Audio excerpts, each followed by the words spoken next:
ఇక అమెరికా సంగతి తీసుకుందాం. అమెరికాలో భారీ జరిమానాలు ఉంటాయి.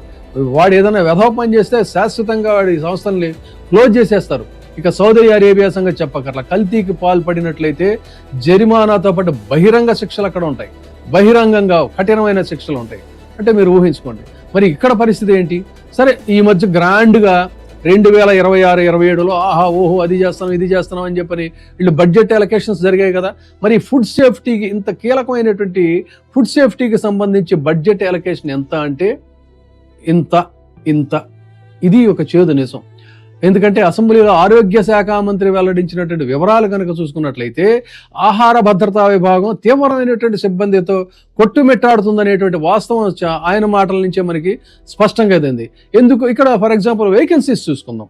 చాలా చూడండి మీరు, వేకెన్సీస్ చూసుకున్నట్లయితే 720 ల్యాబ్ సిబ్బంది, ముఖ్యంగా కావాల్సిందంటే ఫీల్డ్ అధికారులు 723 మంది ఉండాల్సింది, అంతమంది లేరు. ఎంతమంది ఉన్నారండి అంటే 144 మంది ఉన్నారు. సో ల్యాబ్ సిబ్బంది 279 మంది ఎంతమంది ఉండాలి, కానీ అంతమంది లేరు. మొత్తం ఓవరాల్గా చూసుకుంటే 80% ఆశ్చర్యం లేదు, 80% పైగా పోస్టులు ఖాళీగా ఉన్నాయి. ప్రతి 5 మంది చేయాల్సినటువంటి పనిని ఒక్కడే చేస్తున్నాడు, అది కూడా అరకొర పని మాత్రమే అనేటువంటిది. కాబట్టి 20 నెలలుగా కనుక ఈ తనిఖీల గణాంకాలు కనుక చూసుకుంటే నామకే వస్తే తప్ప ఎక్కడా దాడులు నిర్వహించి కఠినంగా వాళ్ళని చేసినటువంటి పరిస్థితి లేదు. తినుబండారాల కేంద్రాలకు వెళదాం, హోటళ్ళకి వెళదాం, ఎక్కడ చూస్తే అక్కడ కూడా NABL గుర్తింపు పొందినటువంటి ల్యాబులు లేవు మనకు ఆంధ్రప్రదేశ్లో. ఇప్పటికీ హైదరాబాద్ పక్కన ఉన్న తెలంగాణలోకి వెళ్ళాలి, హైదరాబాద్లోని IPM ల్యాబ్కే పంపాలి తప్ప ఆంధ్రప్రదేశ్లో ఈ ల్యాబుల్లో వీళ్ళకి ఇవక్కర్లా. పెద్ద టవర్స్ అమరావతిలో మాత్రం కట్టేస్తాం, అది చేస్తాం ఇది చేస్తాం అంటారు, కానీ దీనికి సంబంధించినటువంటి ల్యాబ్స్ లేవు. ఇక వసూళ్ల వ్యవహారానికి వద్దాం. వీళ్ళ వసూళ్ల వ్యవహారం ఎలా ఉంటుందంటే, క్షేత్రస్థాయిలో అందుతున్న సమాచారం ప్రకారంగా గతంలో ACB దాడులు నిర్వహించినటువంటి దాడుల ప్రాతిపదికగా వాళ్ళు వెల్లడించినటువంటి వివరాల ప్రాతిపదికగా వీళ్ళ వసూళ్ల నెట్వర్క్ ఎలా ఉంటుందో తెలుసా? ఎంత భయంకరంగా ఉంటుందంటే, నెలవారీ మామూళ్ళు వీళ్ళకి అసలు ఆశ్చర్యపోతాం అనమాట. హోటల్స్, వ్యాపార సంస్థల స్థాయి అంచనా ఎలా ఉంటుందంటే, మంత్లీ 5 స్టార్ లగ్జరీ హోటళ్లలో 50,000 నుంచి ₹1,00,000 విందులు, వాళ్ళు అక్కడ స్టే చేసే సౌకర్యాలు ఉంటాయి. మల్టీ క్యూజిన్స్ 10,000 నుంచి 30,000 వరకు కూడా ఉంటాయి. మధ్య తరహా హోటళ్ళు, బిర్యానీ సెంటర్లు వాటికి వస్తే 5,000 నుంచి 15,000 వరకు ఉంటాయి. ఉచిత భోజనం, పార్సిల్స్ ఉంటాయి, వీళ్ళకి మాత్రం మంచి పార్సిల్స్ ఉంటాయండి. టిఫిన్ సెంటర్లో కూడా పాపం వాళ్ళని వదలరు వీళ్ళు, 500 నుంచి 2,000 దాకా వాళ్ళని కూడా బాధేస్తూ ఉంటారు. రోజువారీ మాంసం దుకాణాలు అయితే అయ్యగారికి అమ్మగారికి రుచిమైనటువంటి సినిమాలో చూపిస్తారు, మంచి మటన్ కొట్టేస్తాడు, లేత మటన్. 2,000 నుంచి 5,000 దాకా వీళ్ళకి పండుగల సమయాల్లో కూడా వీళ్ళకి ప్రత్యేకమైనటువంటి మాంసం వెళుతుందని చెప్తున్నారు. కొత్తగా హోటల్ ప్రారంభిస్తే వీళ్ళ పంట పండినట్టే. ఏది FSSAI లైసెన్స్ జారీ చేయాలంటే భారీ స్థాయిలో ముక్కుపిండి వసూలు చేస్తారు. 10 రెట్లు ఎక్కువ అనమాట వాళ్ళకి లైసెన్స్కి ఇవ్వాల్సిన దానికంటే కూడా వాళ్ళ చేతులు తడపాలి. సో మీ దగ్గర శాంపిల్ వేస్తాం, ఇది ల్యాబుల్లో ఫెయిల్ అయితే మీ సంగతి చూస్తామని బెదిరిస్తుంటారు. బెదిరించినప్పుడు ఆటోమేటిక్గా వాడు భయపడతాడు, ఇస్తాడు. సో ఇదే ఒక ఆంధ్రప్రదేశే కాదండి, పక్కనున్న తెలంగాణ రాష్ట్రంలో కూడా ఇదే తంతు, అక్కడ అదే తంతు, ఇంకా దేశంలో అనేక వ్యవహారాలు. ఇవి కాకుండా పండగల్లో వీళ్ళకి గిఫ్ట్ వోచర్లు, మద్యం సీసాలు ఇలాంటివి కూడా అందుతాయని చెప్తున్నారు.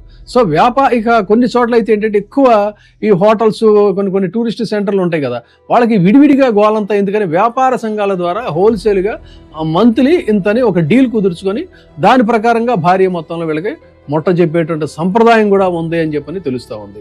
సో ఇంత దారుణంగా, ఇంత భయంకరమైనటువంటి ఇది ప్రజల ప్రాణాలతో చలగాలాటలాడేటువంటి ఈ సంస్థల్ని ఇంత నిర్లిప్తంగా వదిలేస్తున్నారు పాలకులు అని అంటే, ఇప్పుడు మీరు చెప్పండి, మరి ఈ కల్తీకి పాల్పడుతున్నటువంటి వాళ్ళ పాపానికి ఎవరు బాధ్యులు, ఎవరు బాధ్యత వహించాలి? అది కదా. అంటే అవినీతికి జీవించే హక్కుని కాలరాసేటువంటి పరిస్థితి, వీటికి ఎవరు బాధ్యతలు, పాలకులా కాదా? ఇది రాజ్యాంగ ఉల్లంఘన అంటారా, కాదంటారా? సో మీరు ఆలోచించండి. ఆర్టికల్ 21 రైట్ టు లివ్, ఆహారంలో విష పదార్థాలు కలపడం వల్ల పౌరుల ప్రాణాలు పోతూ ఉంటే ఇది ప్రాథమిక హక్కుని కాలరాయటం కాదంటారా? నిధుల కొరత పేరుతో ఈ వ్యవస్థనే పూర్తిగా గాలి కొదిలేసేటువంటి పరిస్థితిలో సుప్రీంకోర్టు పలు సందర్భాల్లో చెప్పినటువంటి వ్యాఖ్యానాల్ని మీరు గాలి కొదిలేసినట్ట కాదా? మరి ఈ వ్యవస్థలో మార్పు రావాలంటే కేవలం జరిమానాలతో సరిపెట్టి రాజమహేంద్రంలో జరిగినటువంటి సంఘటనలు, నేరపూరితమైనటువంటి సంఘటనలు అంటే culpable homicide, attempt to culpable homicide లాంటి కఠినమైనటువంటి సెక్షన్లోని నమోదు చేయాలంటే నిరంతరాయంగా నిర్నిరోధంగా ఇక మరి పరిశీలన ఉండాలా, అవసరం లేదా? టోల్ ఫ్రీ నంబర్లు పెట్టాలా, అవసరం లేదా? ఆన్లైన్లో ఇలాంటి పోర్టల్స్ని అన్నిటినీ కూడా మీరు ఎనాక్ట్ చేయాల్సినటువంటి అవసరం ఉందా లేదా? ఇప్పుడు ఈ కఠోర వాస్తవాలు తెలుసుకున్నట్లయితే ఇక కల్తీ ఒక పాలల్లోనే కాదండి, పాలల్లో కల్తీ, కందిపప్పులో కల్తీ, పసుపులో కల్తీ, కారంలో కల్తీ, ఇవన్నీ కూడా కొద్దిగా మధ్యతరగతి జీవుల ప్రాణాలు. మీకేంటంటే ఆర్గానిక్ ఫుడ్స్ అని ఇప్పుడు వస్తూ ఉంది. ఈ ఆర్గానిక్ ఫుడ్స్ని చాలా ఖరీదుగా మీరు కొనుక్కొని మీరు తింటుంటారు. తర్వాత డైరీ ప్రొడక్ట్స్కి సంబంధించి ఆ మధ్య సరదాగా చెప్పుకోవాలి మనం, మహేష్ బాబుని ఒక ఆయన ఏదో ఇంటర్వ్యూలో అడిగితే మీరు అంటే అసలు నేను డైరీ ప్రొడక్ట్సే తీసుకుని అన్నాడు. ఆయనే కాదు పాపం, ఈ సో కాల్డ్ విఐపీస్ వీళ్ళు ఎవరు కూడా ఈ డైరీ ప్రొడక్ట్స్ పాల జోలికి ఎవరు కూడా వెళ్ళరు. కాబట్టి వాళ్ళ జీవితాలకు వచ్చినటువంటి భద్రత. కానీ తెల్లారి లేస్తే సగటు జీవితం ప్రారంభమయ్యేది కప్పు కాఫీ నీళ్లతో. ఆ కప్పు కాఫీ నీళ్లలో కలుపుకునేటువంటి పాలలో ఎంత విషం ఉంటుందనేటువంటిది మరి ఈ రోజున ఇన్ని వాస్తవాలు ఇదైన తర్వాత గమనించండి. కాబట్టి ఈ రోజున లడ్డూ అపవిత్రమైందా, లడ్డూలో పాపం ఉందా, లేదు అన్నట్టయితే ఈ పాలకుల యొక్క నిర్లిప్తతతో సాగుతున్నటువంటి కల్తీ పోషక పదార్థాల్లో పాపం ఉందా? ఏది కల్తీ, ఏది దేని గురించి ఇప్పుడు మనం ఎక్కువగా డిస్కస్ చేయాలి?